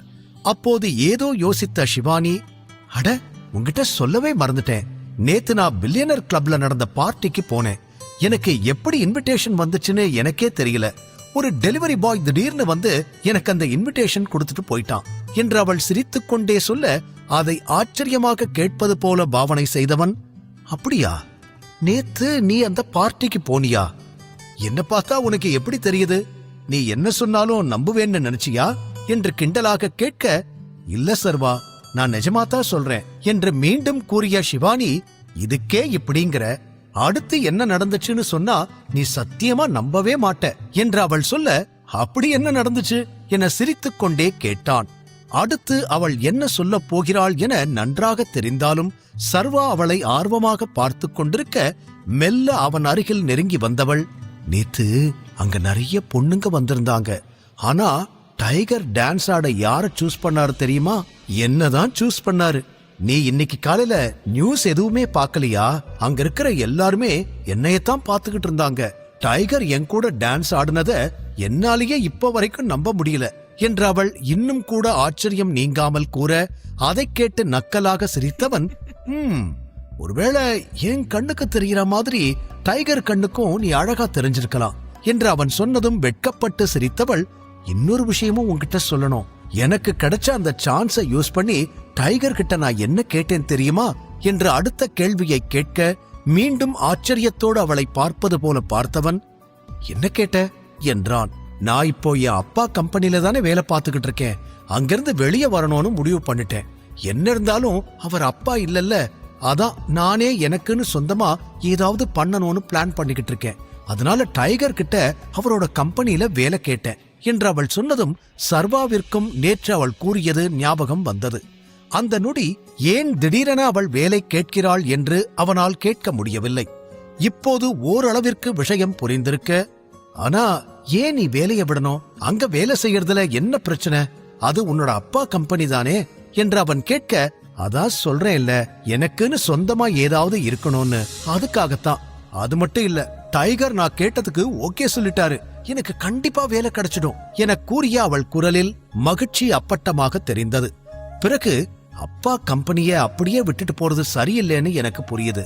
ஆனா ஏதாவது ஒரு சூழ்நிலையில நான் இதை செஞ்சுதானே ஆகணும் என்று சிறிது சோகத்துடன் சொல்ல, ஓகே, உனக்கு இதுதான் கரெக்ட்னு தோணுனா நீ பண்ணு, நான் எப்பவும் உனக்கு சப்போர்ட்டா இருப்பேன் என்று சர்வா அவளை ஊக்கப்படுத்தும் விதமாக கூற, தேங்க்யூ, அந்த கம்பெனியோட செக்ரட்டரிய மண்டே மீட் பண்ணணும், அவங்கள மீட் பண்ணா எல்லா ஹெல்ப்பும் அவங்களே பண்ணுவாங்கன்னு டைகர் சொன்னாரு என்று நடந்த அனைத்தையும் ஒரு வரி விடாமல் அவள் சொல்லிக்கொண்டே போக, ஓகே ஓகே என்று கேட்டுக்கொண்டவன், அந்த கம்பெனில நீ என்ன வேலைக்கு அப்ளை பண்ண போற என்று கேட்டான்.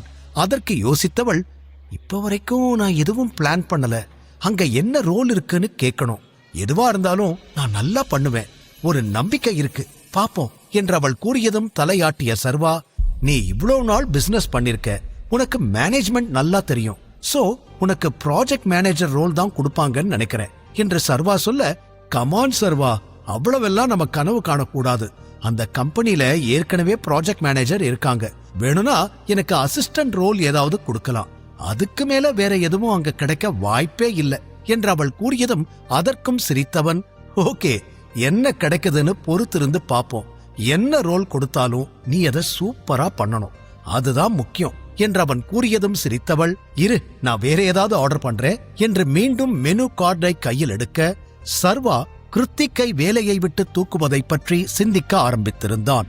அவனை ப்ராஜெக்ட் மேனேஜர்ல இருந்து ரிமூவ் பண்ணிட்டு ஷிவானிக்கு அந்த ரோலை கொடுக்கணும் என்று சர்வாவிற்கு தோன்றியது. ஏற்கனவே கிருத்திக்கால் 1000 பிரச்சனைகள், இப்போது அது எல்லையை கடந்து ஆபீஸையே தனக்கு எதிராக திருப்பிக் கொண்டிருக்கிறான் என்று தெரிந்தும் சர்வா அமைதியாக இருப்பானா? திங்கட்கிழமை அவனுக்கு ஒரு முடிவு கட்டுவதற்காகத்தான் சர்வா காத்துக் கொண்டிருந்தான். முதல்ல நீ எனக்கு ஒரு Dress வாங்கி கொடுத்தல்ல, அதனாலதான் எனக்கு இன்விடேஷன் கொடுத்திருக்காங்கன்னு நினைச்சேன். ஆனா அங்க அர்ஜுனும் வந்திருந்தான் தெரியுமா? அப்புறம்தான் எனக்கு விஷயமே புரிஞ்சுது என்று ஷிவானி அடுத்தடுத்து நடந்ததையெல்லாம் சொல்லிக்கொண்டே போக சர்வாவின் போனுக்கு மெசேஜ் வந்தது. அதுவரை சிரித்துக்கொண்டே அவளிடம் கதை கேட்டுக் கொண்டிருந்தவன் போனை பார்த்ததும் முகம் மாறிப் போனான். அந்த மெசேஜில் சூர்யா சர்வாவை விக்ரமன் வீட்டிற்கு வரச் சொல்லி அழைத்திருந்தான். அங்கு அனைத்தையும் பேசி முடித்து விடலாம் என்றும் குறிப்பிடப்பட்டிருக்க சர்வா முகம் இறுகியது. அதில் பேச்சை நிறுத்தினாள் ஷிவானி. அர்ஜுனை பற்றி பேசியதும் சர்வாவிற்கு கோபம் வந்துவிட்டது என்று நினைத்துக் கொண்டாள். அர்ஜுன் தன்னிடம் பொய் கூறியதால் சர்வாவிற்கும் அவனை பிடிக்கவில்லை என்றுதான் இப்போது வரை அவள் நினைத்துக் கொண்டிருக்கிறாள். பின், என்னாச்சு சர்வா, ஏன் ஒரு மாதிரி இருக்க என்று மெதுவாக அவனிடம் பேச்சு கொடுக்க, ஒன்னில்ல என்று வேகமாக தலையை ஆட்டியவன், எனக்கு ஒரு அர்ஜென்ட் வேலை, நான் உடனே கிளம்பணும் என்று கூறி எழுந்து நின்றான். ஷிவானிக்கு ஒன்றுமே புரியவில்லை. இருந்தும் அவளும் தலையை ஆட்டிவிட்டு எழுந்தவள் வேகமாக சென்று பில்லுக்கு பணம் கொடுத்துவிட்டு சர்வா பின்னாலேயே ஓடி வந்தாள். கார் அருகில் வந்தவன், உன்னை எங்க டிராப் பண்ணணும் என்று அவளிடம் கேட்க, நான் இப்போ வீட்டுக்கு போகல, ஒரு ஃப்ரெண்ட மீட் பண்ணணும், நான் அங்கதான் போகணும் என்று அவள் கூறியதும், சரி எங்கன்னு சொல்லு, நானே உன்னை டிராப் பண்ணிடுறேன் என்று காரில் ஏறி அமர்ந்தான் சர்வா. அதைக் கேட்டு சிரித்தவள், நீ ஏதோ முக்கியமான வேலை இருக்குன்னு சொன்ன, நீ கிளம்பு, என்ன டிராப் பண்ணிட்டு போனா ரொம்ப லேட் ஆயிடும், நான் பாத்துக்கிறேன் என்று கூறி அங்கிருந்து நகர்ந்தவள் தனக்கு டாக்ஸி புக் செய்ய சிறிது நேரத்தில் டாக்ஸி அங்கு வந்தது. காரில் ஏறி சர்வாவிற்கு டாடா காட்டிவிட்டு அவள் சென்றுவிட சர்வாவும் சிரித்துவிட்டு விக்ரமன் வீட்டை நோக்கி கிளம்பினான். காலை பாரதி அவனிடம், முக்கியமான விஷயத்தை பத்தி நீ இப்பதான் யோசிக்க ஆரம்பிச்சிருக்க என்று கூறியது இப்போதும் அவன் காதில் கேட்டது. தன் வாழ்க்கையை மட்டும் பார்க்கலாமா, ஏன் பழையதை கிளற வேண்டும் என்று ஒரு மனம் கேட்டாலும் அதுக்காக நடந்ததை எல்லாத்தையும் அப்படியே விட்டுட முடியுமா? அதுக்கு காரணமானவங்க யாருன்னு கூட தெரிஞ்சுக்க வேண்டாமா என்று தன்னையே திட்டிக் கொண்டான். மேலும் தனக்கு தெரியாத இன்னும் பல மர்மங்கள் உள்ளே மறைந்திருப்பதாய் உணர்ந்தான். அத்தனை வருடங்களாக நண்பனாக இருந்த ராணா திடீரென ஏன் எதிரியாக மாற வேண்டும் என்னும் கேள்வி அவனை இன்று வரை தூங்க விடாமல் வாட்டுகிறது. இன்னைக்கும் இந்த சூர்யா இரிட்டேட் பண்ற மாதிரி ஏதாவது பேசுனா என்னால என்னையே கண்ட்ரோல் பண்ணிக்க முடியாது என்று தனக்குத்தானே சொல்லிக் கொண்டவனுக்கு இப்போது வரை கோபத்தை அடக்கும் வழிதான் தெரியவே இல்லை. பின் சிறிது நேரத்திலேயே விக்ரமன் வீட்டிற்கு வந்தவன் உள்ளே நுழைய அங்கு அனைத்து சீனியர்களும் அவனுக்காக காத்துக் கொண்டிருந்தனர். ராணா அந்த இடத்தில் இல்லை. தனக்காக விடப்பட்டிருந்த இடத்தில் சென்று அமர்ந்த சர்வா அனைவரும் அமைதியாக இருப்பதில் நிமிர்ந்து பார்த்தான். சர்வா என்று அவனை அழைத்து விக்ரமன் பேச்சை ஆரம்பித்தார். சூர்யா உன்கிட்ட பேசணும்னு சொல்றான், ஒரே ஒரு முறை அவன் என்ன சொல்ல வரான்னு நீ பொறுமையா கேட்கணும் என்று அவர் கூறியதும் பார்வையை மட்டும் அவர் பக்கம் திருப்பிய சர்வா, ஓகே ராணா எங்க என்றான். அவன் இங்கதான் இருக்கான், ரூம்ல வச்சிருக்கேன், எப்படியும் உனக்கு அவனை பார்க்க பிடிக்காதுன்னு எங்களுக்கு தெரியும், அதனால அவனை இங்க கூட்டிட்டு வரல என்று சொல்லிக்கொண்டே வந்த லோகேஷ் பாதியோடு நிறுத்த, என்னாச்சு, ஏன் பேச்ச நிறுத்தற என்று கேட்டார் கரிகாலன். ராணாவுக்கு பழைய ஞாபகம் எதுவுமே இல்ல, அவனுக்கு நம்ம யாரையுமே தெரியல, சூர்யாவை கூட அவனுக்கு அடையாளம் தெரியல என்று அவர் கூற சர்வா அதிர்ந்த விழிகளோடு நிமிர்ந்து பார்த்தவன் பிறகு தனது நாற்காலியில் சாய்ந்து அமர்ந்து, சூர்யா என்ன பேச போறான்னு எனக்கு தெரியல, ஆனா அதுக்கு முன்னாடி அப்பாவை பத்தி நான் உங்ககிட்ட சில விஷயங்கள் சொல்லணும் என்றான். விக்ரமன் தலையாட்டிவிட்டு, நீ உன் அப்பாவை யாரோ கொன்னுட்டாங்க, அத பத்தின உண்மைகளை அப்புறமா சொல்றேன்னு சொல்லி இருந்த, அத பத்தி ஏதாவது சொல்ல போறியா என்று கேட்டார். அதற்கு ஒரு நொடி தயங்கிய சர்வா, அன்னைக்கு நான் உங்ககிட்ட அப்பாவை கொன்னவன் உயிரோட இல்லைன்னு பொய் தான் சொன்னேன், எனக்கு அந்த கொலைகாரன் யாரு, அவன் என்ன பண்றான்னு எல்லாமே தெரியும், நம்ம குரூப்புக்குள்ள சண்டை வரக்கூடாதுன்னு தான் சொல்லாம இருந்தேன் என்று கூறி சில நொடிகள் இடைவெளி விட்ட சர்வா, ராணாதான் அப்பாவை கொன்னது என்று உண்மையை போட்டுடைத்தான். என்ன என்ன சொல்ற, நிஜமாவா என்று அனைவரும் மாறி மாறி அதிர்ச்சி அடைய கோபத்தில் எழுந்து நின்ற கரிகாலன், என்ன சொல்லிக்கிட்டு இருக்க டைகர் நீ என்று கத்தினார். டைகர், நீ தெரிஞ்சுதான் பேசுறியா, ராணா எதுக்காக உன் அப்பாவை கொல்ல போறான் என்று நம்ப முடியாமல் கேட்டார் லோகேஷ். உங்களோட கேள்விக்கெல்லாம் ஒரே பதில், அவன் அப்பாவை கொன்னத நான் நேர்ல பார்த்தேன், அப்பாவை மட்டும் இல்ல என்னையும் கொல்ல ட்ரை பண்ணான். நான் தப்பிச்சிட்டேன் என்று சர்வா தெளிவாக கூறி முடிக்க தனது நாற்காலியை எட்டி உதைத்த Karikalan, "How is this possible?" என்று அந்த அறையே அதிரும் அளவிற்கு கத்தினார். லோகேஷும், "எனக்கு ஒண்ணுமே புரியல சர்வா.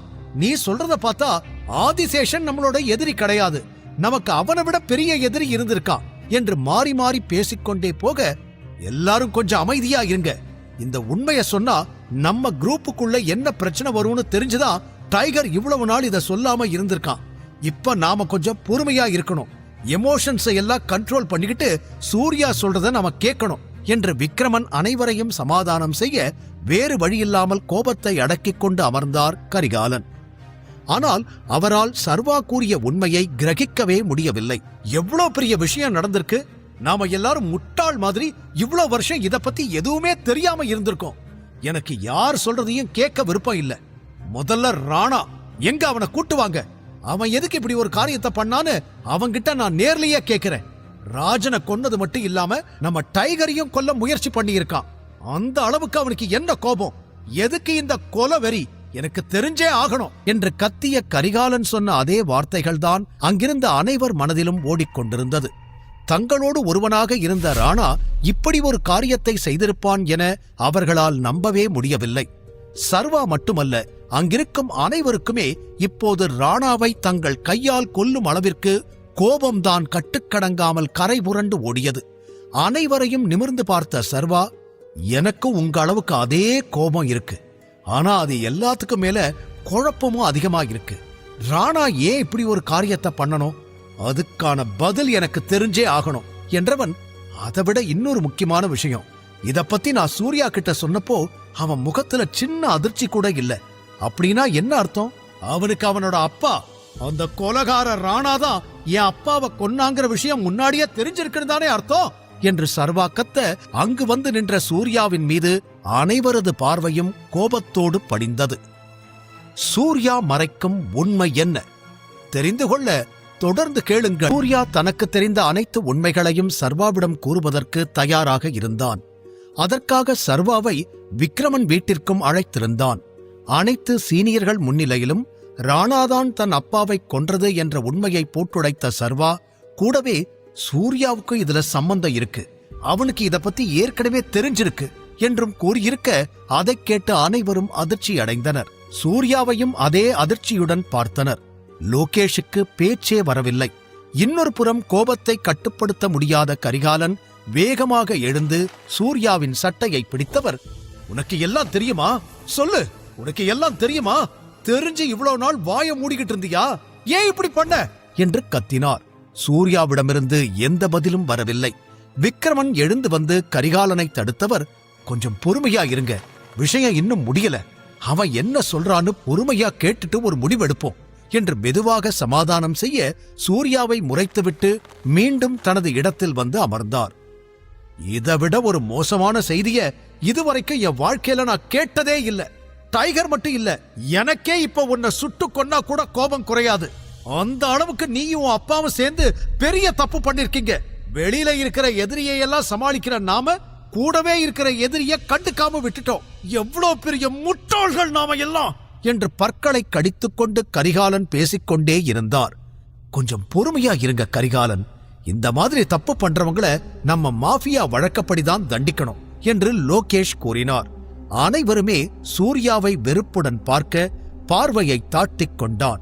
அவனுக்கு அருகில் இருந்த சர்வா ஏதோ பெரிய யோசனையில்தான் மூழ்கிப் போயிருந்தான். சூர்யா இந்த கூட்டத்துக்குள்ளேயே இருந்திருக்கான். இவ்வளவு நாள் எப்படி அமைதியா இருக்க முடியும்? இந்த கூட்டத்தை கலைக்க ஏதாவது பண்ணி இருக்கணுமே. அப்படி எதுவும் நடக்கலையே.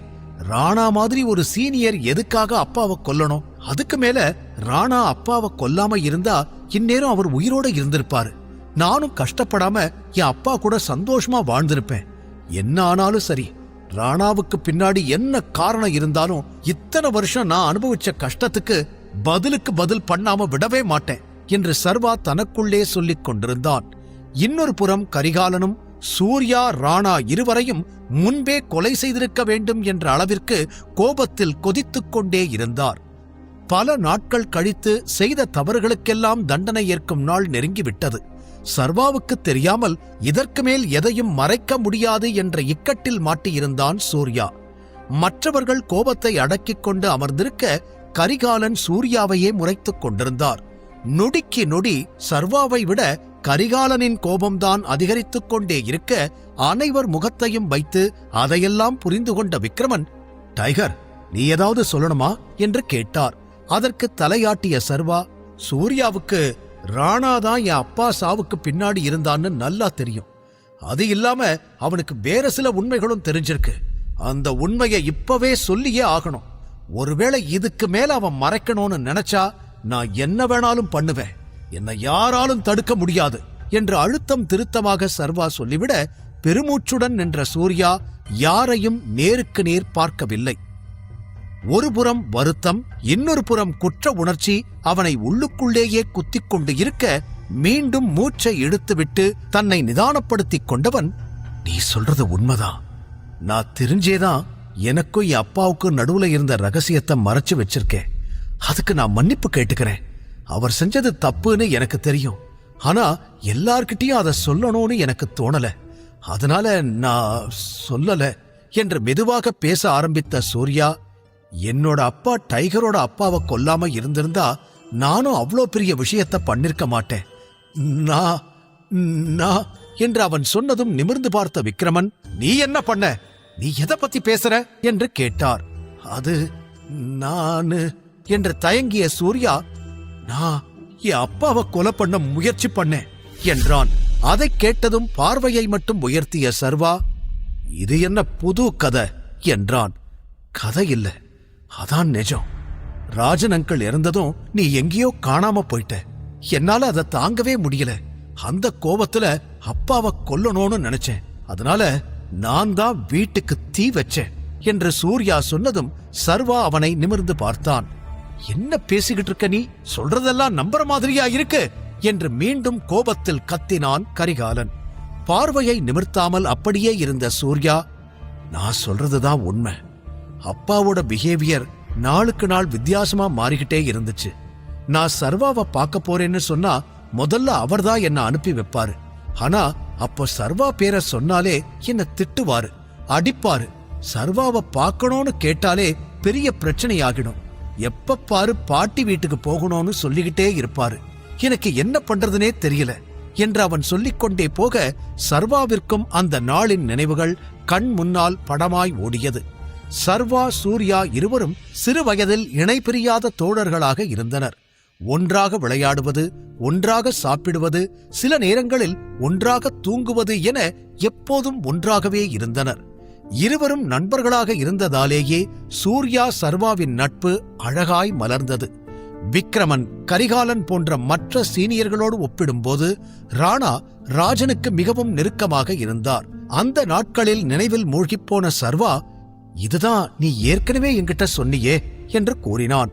அதற்கு தலையாட்டிய சூர்யா, உன்கிட்ட சொன்னாலும் என்னோட குழப்பம் குறையவே இல்ல. அப்பா ஏன் இப்படி இருக்காருன்னு தெரியல, ஏன் மாறிட்டாருன்னு என்னால புரிஞ்சுக்கவே முடியல. இத பத்தி நான் மத்தவங்க கிட்ட கேட்டப்போ அவருக்கு கொஞ்சம் டைம் தேவைப்படுது, அவர் கொஞ்சம் தனியா இருக்கணும்னு சொன்னாங்க என்று சூர்யா சொல்லிக்கொண்டே வர, அதனால நீ உன் பாட்டி வீட்டுக்கு போயிட்ட கரெக்டா என்று சர்வா கேட்டான். அவனுக்கும் இப்போது நிறைய ஞாபகங்கள் வந்தது. தங்களுடைய நெருக்கமான காலங்கள் அவனுக்கு நினைவிருப்பது வரை மகிழ்ச்சி அடைந்த சூர்யா, நான் போறேன்னு சொன்னேன், ஆனா நான் என்று நிறுத்த, நீ போகலையா என்றான் சர்வா. ஆமா என்று தலையாட்டிய சூர்யா, அப்பா என்ன பாட்டி வீட்டுல டிராப் பண்ண ஆள் அனுப்புனாரு. டிரைவர் கிட்ட என்ன அங்க விட்டுட்டு திரும்ப வர சொன்னாரு. நான் அந்த டிரைவர் கிட்ட நான் தனியா போகணும், என்ன ட்ரெயின்ல அனுப்பி வைங்கன்னு சொன்னேன். முதல்ல முடியாதுன்னு சொன்னாலும் அதுக்கப்புறம் அவர் சரின்னு சொல்லி என்ன அனுப்பிட்டாரு என்று சூர்யா மீண்டும் பாதியோடு நிறுத்த, அப்புறம் என்ன நடந்துச்சு என்று கேட்ட சர்வாவின் இதய துடிப்பு அதிகரித்தது. எனக்கு அப்பாவோட நடத்த மேல சந்தேகமா இருந்துச்சு. அதனால நான் யாருக்கும் தெரியாம மறுபடியும் வீட்டுக்கு வந்தேன். அப்பாவுக்கே தெரியாம ஏன் வீட்லயே மறைஞ்சிருந்தேன். நான் வீட்டுக்கு போன அப்போ யாருமே இல்ல, அப்பா கூட இல்ல. அதனால என்ன யாருமே கண்டுபிடிக்கல. கொஞ்ச நேரம் கழிச்சு அவர் வந்தாரு. அவரோட உடம்பு முழுக்க ரத்தம், கையில துப்பாக்கி வச்சிருந்தாரு. அந்த துப்பாக்கியில கூட ரத்தம் தான் இருந்துச்சு. அவரு அவர் ஏதோ சொல்லி அழுதுகிட்டே இருந்தாரு. நான் கொஞ்சம் தூரத்துல இருந்ததால எனக்கு எதுவும் கேட்கல. எனக்கு கேட்டதெல்லாம் சர்வா பேரும் ராஜன் அங்கிள் பேரும் மட்டும்தான்.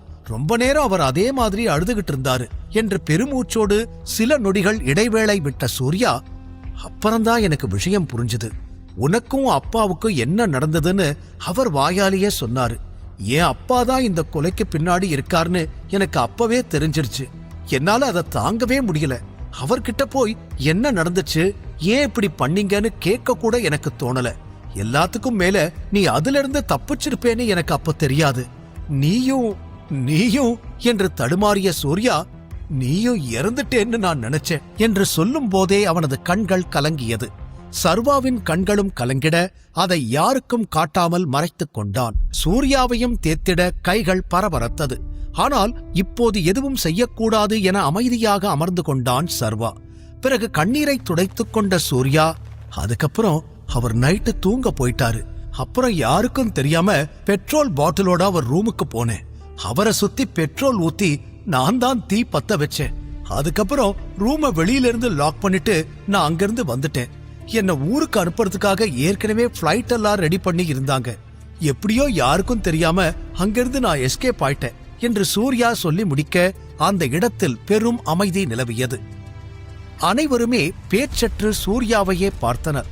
சர்வாதான் இன்னும் அதிர்ச்சியிலிருந்து வெளிவராமல் சூர்யாவை பார்த்தவன், நீ உன் அப்பாவையே கொன்னுட்டியா, அதுவும் எனக்காக என்று கேட்டான். அதற்கு பதில் சொல்லாமல் விரக்தியுடன் சிரித்த சூர்யா, நீ என்னோட ஃப்ரெண்ட், பெஸ்ட் ஃப்ரெண்ட், நீதான் எனக்கு எல்லாமே. அதனால அந்த நிமிஷம் எனக்கு என்ன தோணுச்சோ அதான் அப்படி பண்ணிட்டேன் என்று கூறிய சூர்யா தன் பார்வையை வேறு பக்கம் திருப்பிக் கொண்டு, அன்னைக்கு நீ அவர் உயிரோட இருக்காருன்னு என்கிட்ட சொன்னப்போ நான் ரொம்ப ஷாக் ஆயிட்டேன். அதுக்கு வாய்ப்பே இல்லைன்னு எனக்கு நல்லா தெரியும். அங்கிருந்து கிளம்புறதுக்கு முன்னாடி அவரோட பாடி எரியறத நான் பார்த்தேன். அங்க வேற யாருமே இல்ல. அதனால அவர் உயிரோட வர சான்ஸ் ரொம்ப கம்மின்னு சொன்னேன் என்று கூறினான். என்ன கதை சொல்லிக்கிட்டு இருக்க நீ என்று லோகேஷ் முதலில் அதிர்ச்சியிலிருந்து வெளிவந்து கேள்வி கேட்க, ஒரு நிமிஷம் அமைதியா இருங்க. டைகர், நீ என்ன சொல்ற, இப்ப என்ன பண்றது என்று விக்ரமன் சர்வாவை பார்க்க, சர்வா சூர்யாவை பார்த்து, இதை தவிர வேற ஏதாவது நீ மறைச்சிருக்கியா என்று கேட்டான். உடனே இல்லை என்று தலையாட்டிய சூர்யா, இது மட்டும்தான் பண்ணேன், இதை தவிர வேற எதுவும் எனக்கு தெரியாது என்று தலை மீது கை வைத்து கூறினான். பெருமூச்சுடன் விக்ரமன் பக்கம் திரும்பிய சர்வா, நாம அடுத்து ராணாவை தான் விசாரிக்கணும், அவன்கிட்டதான் மத்த பதில்கள் எல்லாம் இருக்கு என்றதும் லோகேஷ், ஆனா சர்வா, அவனுக்குதான் எதுவுமே ஞாபகம் இல்லையே, அப்புறம் எப்படி அவன்கிட்ட இருந்து நம்ம விஷயத்த வாங்குறது, அவனுக்கு நிஜமாவே ஞாபகம் இல்லையா இல்ல நடிக்கிறானான்னு கூட தெரியல என்று அவர் கூற, நாம ஏதாவது பண்ணியே ஆகணும். இப்ப ராணாவோட மெமரி திரும்ப வந்தா மட்டும்தான் நம்ம கேள்விகளுக்கெல்லாம் பதில் கிடைக்கும். அதுக்கு என்ன பண்றதுன்னு யோசிங்க என்றதும் விக்ரமன், அத நான் பாத்துக்கிறேன், அவனுக்கு தேவையான ட்ரீட்மெண்ட் எல்லாத்தையும் நான் அரேஞ்ச் பண்றேன் என்று உறுதியளிக்க, சரி இப்ப சூர்யாவை என்ன பண்றது என்றார் கரிகாலன். அவனை மீண்டும் பார்த்த சர்வா, இப்ப எதுவும் பண்ண வேண்டாம், இத பத்தி அப்புறமா பேசுவோம். அவன் செஞ்ச ஒரே தப்பு எல்லாமே தெரிஞ்சிருந்தும் யார்கிட்டயும் அதை சொல்லாம மறைச்சது. அதை தாண்டி அவன் நமக்கு எதிரா எதுவும் பண்ணதில்லை. அதுவும் இல்லாம சின்ன வயசுல என்ன பண்றோன்னு தெரியாம அப்பாவையே கொலை பண்ண ட்ரை பண்ணி இருக்கான். இதையும் நாம யோசிக்கணும் என்று கூறி எழுந்து நின்ற சர்வா, ராணாவுக்கு நினைவு திரும்புற வரைக்கும் அவன் உயிரோடு இருக்கிற விஷயமோ நம்ம கிட்ட இருக்கிற விஷயமோ வெளியில தெரியவே கூடாது என்றதும் அனைவரும் தலையை ஆட்டினர். பிறகு சர்வா அங்கிருந்து கிளம்ப, ஒரு நிமிஷம் சர்வா, கம்பெனியை பத்தி என்ன பிளான் பண்ணிருக்க என்று கேட்டார் விக்ரமன். அதில் திரும்பி பார்த்தவன், கம்பெனி பத்தியா, என்ன கேக்குறீங்க என்று கேட்டான். உடனே எழுந்து அவனிடம் வந்த விக்ரமன், நீ ஆல்ரெடி பார்ட்டிக்கு மாஸ்க் போட்டுட்டு போயிட்டு வந்துட்ட, அங்கேயே நம்மளால சமாளிக்க முடிஞ்சது. அப்போ உன் கம்பெனில ஈஸியா சமாளிக்கலாம். நீயே அதே மாதிரி உன் கம்பெனிக்கு போக கூடாது. எல்லாரும் நீ வந்தேன்னு தெரிஞ்சா எவ்வளவு சந்தோஷப்படுவாங்க. கம்பெனியோட பெர்ஃபார்மன்ஸ் அதிகரிக்கும். டைகர் வந்துட்டான்னு தெரிஞ்சா அதுக்கப்புறம் யாரும் தப்பு செய்ய யோசிக்க கூட மாட்டாங்க என்று விக்ரமன் ஐடியா கொடுக்க, அதை கேட்டு சிரித்து கொண்டவன், இத பத்தி நான் முன்னாடியே யோசிச்சிருக்கணும் என்று கூறும் பொழுது அவன் மனதில் வேறு ஒரு திட்டம் உதயமானது. உடனே சூர்யா பக்கம் திரும்பி, உனக்கு வேற ஏதாவது வீடு ப்ராப்பர்ட்டி இருக்கா என்று கேட்டான். யோசனையுடன் ஆமாம் என்பது போல தலையாட்டினான் சூர்யா.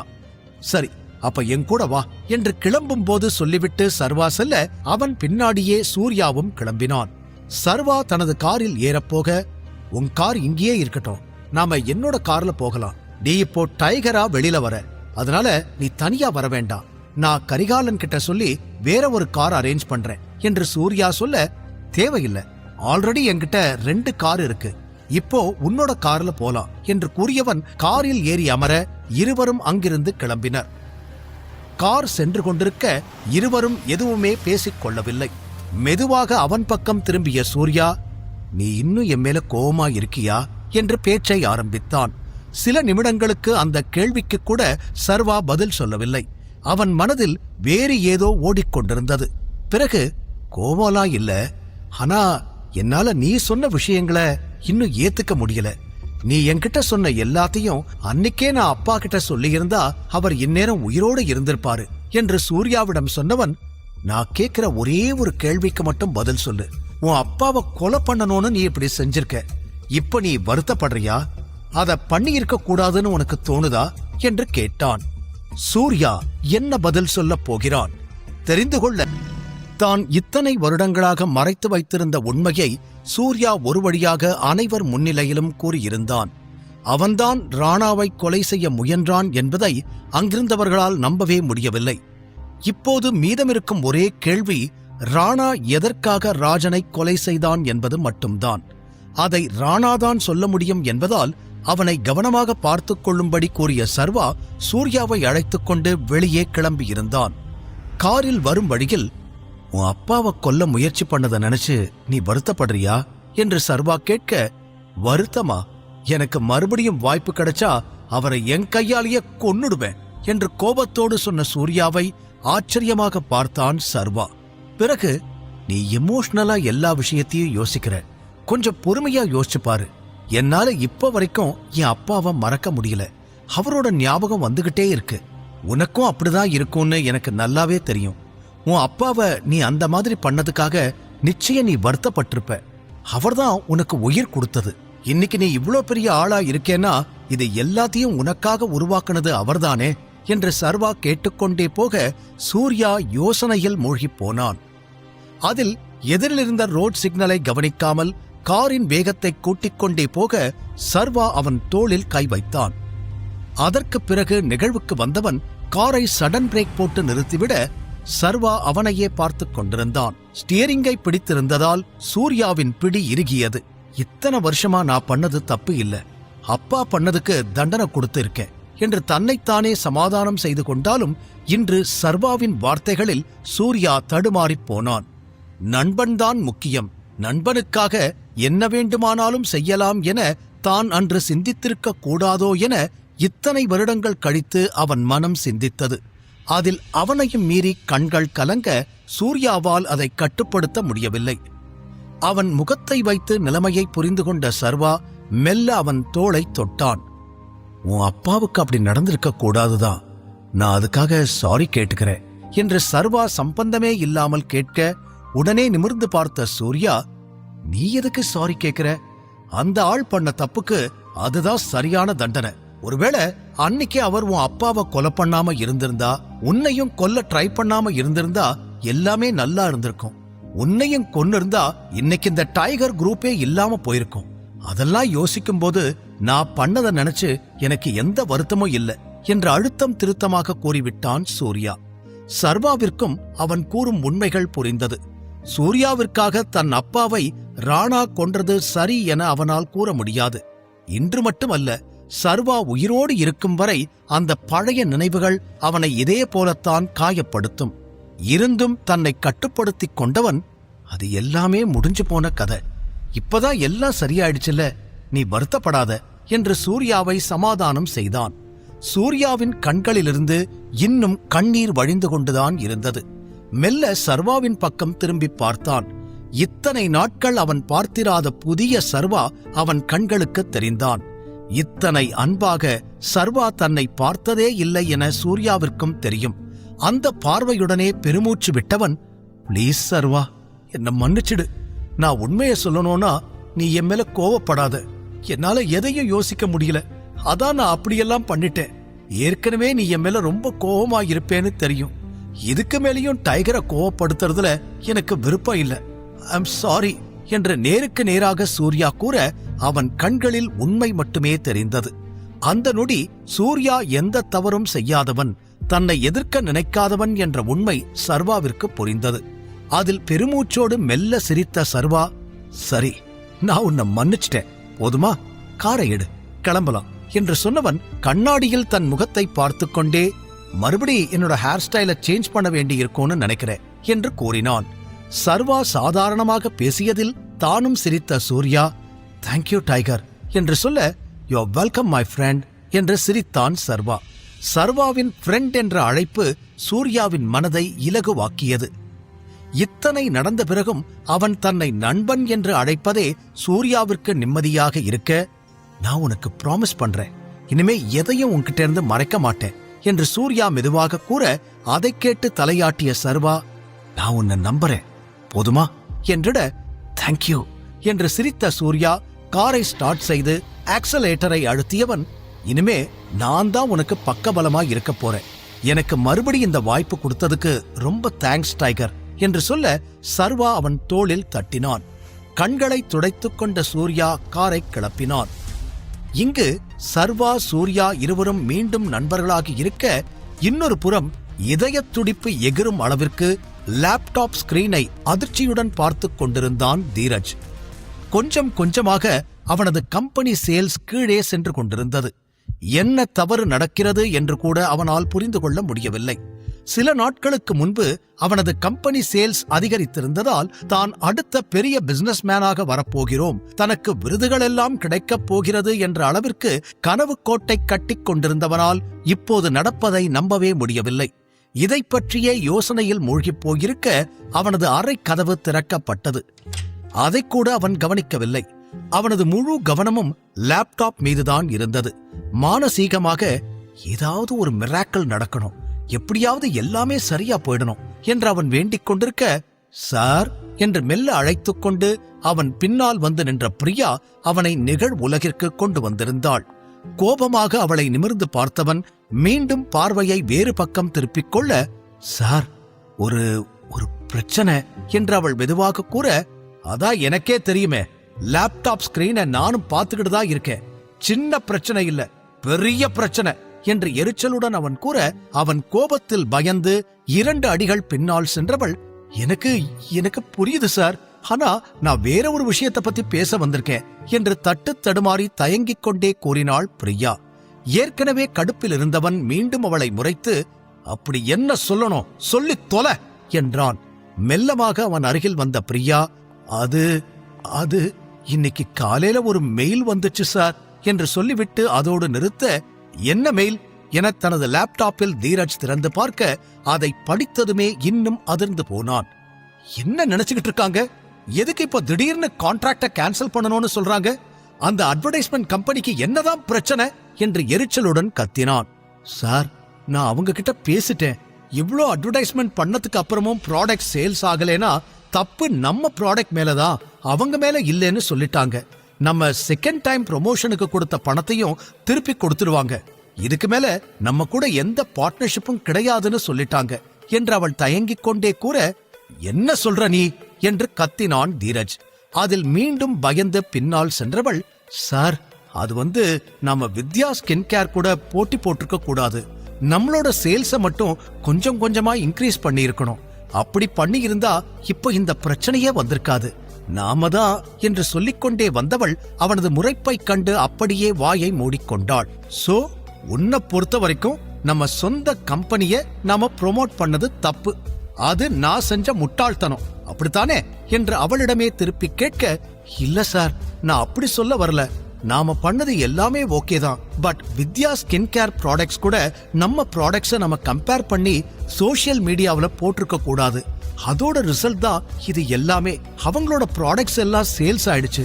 சொல்ல போனா அவங்களுக்கு டபுள் டைம் அதிகமாவே சேல் ஆயிருக்கு. ஆனா நம்மளோட மார்க்கெட்டிங் நம்மளுக்கே பேக் ஃபயர் ஆகி இப்ப நாம இந்த நிலைமையில இருக்கோம். இன்னொரு விஷயம் தெரியுமா சார், வித்யா ஸ்கின் கேர் இப்ப மோனிகாவோட ஸ்மூத் தெரப்பி கூட போட்டி போட்டுக்கிட்டு இருக்காங்க.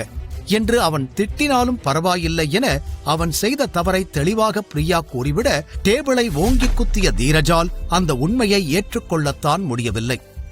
கடினப்பட்டு தன்னை நிலைப்படுத்திக் கொண்டவன், சரி இப்ப என்னதான் பண்றது என்று கேட்டான். அவன் முன்னால் வந்து நின்ற பிரியா, நம்ம கிட்ட ஃபண்ட் இல்ல சார், இன்னும் சின்ன சின்ன சேல்ஸ் எல்லாம் நடக்கிறதால கொஞ்சம் பணம் வந்துகிட்டு இருக்கு. ஆனா அதுவும் நின்னுடுச்சுன்னா நம்ம கிட்ட எதுவுமே இருக்காது, மறுபடியும் நம்ம பேங்க் கிட்ட தான் போயாகணும் என்று அவள் சொல்ல தீரஜ் தலையை பிடித்துக் கொண்டான். நாம என்ன பண்றதா இருந்தாலும் உடனே பண்ணணும் சார். எனக்கு இன்னைக்கு காலையில இன்னொரு நியூஸ் வந்துச்சு. வித்யா ஸ்கின் கேர்ல இருந்து நாம என்ன பண்றோம்னு எல்லாத்தையும் நோட்டீஸ் பண்ணிக்கிட்டு இருக்காங்க. அவங்களும் நம்மளுக்கு எதிரா என்ன வேணாலும் பண்ணலாம், நாம தயாரா இருக்கணும் என்று அவள் அனைத்தையும் கூறி முடிக்க தீரஜுக்கு கொஞ்சம் கொஞ்சமாக கோபம் குறைந்து சர்வாவிடம் தோற்றுப்போய் விட்டோம் என்ற உண்மை புரிய ஆரம்பித்தது. அடுத்து என்ன செய்வது என அவனால் யோசிக்கவே முடியவில்லை. இங்கு மொத்தமாக குழம்பிப் போய் தீரஜ் நின்று கொண்டிருக்க இன்னொரு புறம் சர்வாவின் கார் டிரைவர் சீட்டில் அமர்ந்தான் ஜிதேஷ். சூர்யா மற்றொரு காரில் ஏறிக்கொள்ள அந்த காரை பவானி இயக்கினான். சர்வாவின் கார் கிளம்பியிருக்க அவனுக்கு மாயாவிடமிருந்து அழைப்பு வந்தது. ஹலோ மாயா என்ற அழைப்பை ஏற்ற சர்வாவிற்கு அவள் எதற்காக அழைத்திருக்கிறாள் என புரியவில்லை. அவளிடம் இன்று புரோட்டான் கம்பெனிக்கு அவன் வருவதை பற்றி கூட இன்னும் கூறியிருக்கவில்லை. பார்ட்டி முடிந்த பிறகு ஒருமுறை ஹேர் ஸ்டைலை மாற்றி இருந்தாலும் எங்கே தன்னை யாரேனும் கண்டுபிடித்து விடுவார்களோ என மீண்டும் ஒரு முறையும் அதை மாற்றியிருந்தான். சார், உங்ககிட்ட ஒரு முக்கியமான விஷயம் சொல்லணும், அதுவும் குட் நியூஸ் என்று மாயா சொல்ல என்னவென கேட்டான் சர்வா. நம்ம சேல்ஸ் நல்லா இன்க்ரீஸ் ஆயிருக்கு. பாரதி மேம் ப்ரொடக்ஷனை டபுள் பண்ணணும்னு பேசிக்கிட்டு இருக்காங்க. நாம இன்னும் எம்ப்ளாயிஸ ஹையர் பண்ண வேண்டி இருக்கும். ஆனா அத அவங்க எப்படி உங்ககிட்ட சொல்றதுன்னு தெரியாம தயங்குறாங்க போல. அதான் நானே உங்ககிட்ட சொல்லிட்டேன் என்று அவள் சிரிப்புடன் கூற, ஓகே, நான் இந்து கிட்ட இத பத்தி பேசி தேவையான ஏற்பாடெல்லாம் பண்ண சொல்றேன். ஆனா இப்போதைக்கு நம்மளால புதுசா யாரையும் ஹையர் பண்ண முடியாது. ஏற்கனவே கம்பெனிக்குள்ள ஸ்பை இருக்காங்கன்னு எனக்கு டவுட் இருக்கு. சோ இப்போதைக்கு எதுவும் பண்ண வேண்டாம் என்று அவன் கூறிவிட, கரெக்ட் சார், நான் இந்த விஷயத்தை பத்தி யோசிக்காம விட்டுட்டேன், ஐ அம் சாரி என்று மாயா கூற, வேற ஏதாவது சொல்லணுமா என்றான் சர்வா. சில நொடிகள் தயங்கிவிட்டு, சார், இன்னொரு பேட் நியூஸ் இருக்கு என்றாள். பேட் நியூஸா என சர்வா கேள்வியோடு நிறுத்த, இன்னைக்கு எல்லா எக்ஸிகியூட்டிவ் நடுவுல மீட்டிங் நடக்க போகுது. அதுல நம்ம கம்பெனியோட புது சூப்பர்வைசர் யாருன்னு அவங்க முடிவெடுக்க போறாங்க என்று அவள் சொல்லும் பொழுது சர்வாவிற்கு விஷயம் புரிய ஆரம்பித்தது. ஓஹோ, அப்படின்னா என்ன வேலையை விட்டு அனுப்பிட்டு எனக்கு பதிலா புது ஆள் அவங்களே போட போறாங்களா என்று சர்வா கேட்க, ஆமா சார், நீங்க இன்னைக்கு ஆபீஸ்க்கு வந்தே ஆகணும். இந்த கிருத்திக் மனசுல என்னதான் நினைச்சுக்கிட்டு இருக்கான்னு எனக்கு ஒண்ணுமே புரியல என்று அவள் கவலையுடன் கூற, டோன்ட் வரி மாயா, நான் வந்துகிட்டு தான் இருக்கேன். ஆபீஸ்ல வந்து எதுவா இருந்தாலும் பாத்துக்கலாம் என்றதும், சார், நீங்க இன்னைக்கு ஆபீஸ்க்கு வரீங்களா, கிளம்பிட்டீங்களா என்று வேகமாக கேட்டாள். அதற்கு சிரித்த சர்வா, எஸ், ஆனா இன்னைக்கு ஆபீஸ்க்கு வரப்போறது நான் இல்ல, டைகர். நீங்க ரிசப்ஷன்ல வெயிட் பண்ணுங்க என்று சர்வா சொன்னதும் அதில் அதிர்ச்சி அடைந்தவள், ஓகே ஓகே சார் என்றாள். அழைப்பை துண்டித்த சர்வா மாஸ்கை எடுத்து முகத்தில் போட்டுக் கொண்டான். அவனது காரும் சூர்யாவின் காரும் சர்வாவின் புரோட்டான் பப்ளிஷர் கம்பெனியை நோக்கிச் சென்றது. இரண்டுக்குமே இப்போது புதிய நம்பர் பிளேட்டுகள் மாற்றப்பட்டிருந்தது. அதில் தெளிவாக டைகரின் பெயரும் எழுதப்பட்டிருந்தது. வெளியிலிருந்து பார்க்கும் அனைவருக்குமே அந்த காரில் செல்வது டைகர் என தெரிய வேண்டும் என்பதற்காகவே சர்வா இந்த ஏற்பாட்டை செய்திருந்தான். புரோட்டான் கம்பெனியில் இருக்கும் ஸ்பெஷல் கார் பார்க்கிங்கில் 2 கார்களும் பார்க் செய்யப்பட்டது. வேகமாக இறங்கி வந்து சர்வாவின் கதவை திறந்து விட்டான் ஜிதேஷ். பிளாக் கலர் கோட் சூட்டுடன் கீழே இறங்கிய சர்வா கம்பெனியை நிமிர்ந்து பார்க்க ஜிதேஷ் அவனுடைய பாடிகார்ட் போல் பின்னால் நின்று கொண்டான். அடுத்து சர்வா ஆபீஸ் உள்ளே போக அவன் பின்னால் சூர்யாவும், சூர்யாவுக்கு பின்னால் பவானியும் பின்தொடர்ந்தனர். சர்வா கூறிய விஷயத்தை டைகர் ஆபீஸ் வரப்போகிறார் என அனைவருக்கும் சொல்லி இருந்த மாயா ஒட்டுமொத்த ஆபீஸையும் ரிசப்ஷனில் நிற்க வைத்திருந்தாள். அனைவருமே டைகரை பார்க்க வேண்டும் என்ற ஆர்வத்தோடு அங்கு கூடி நின்று கொண்டிருந்தனர்.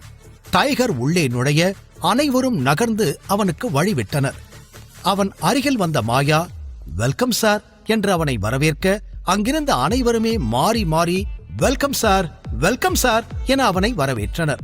அவன் அப்போது மாஸ்க் அணிந்திருந்தாலும் டைகரை நேருக்கு நேர் பார்க்கும் தைரியம் அங்கு யாருக்குமே இல்லை.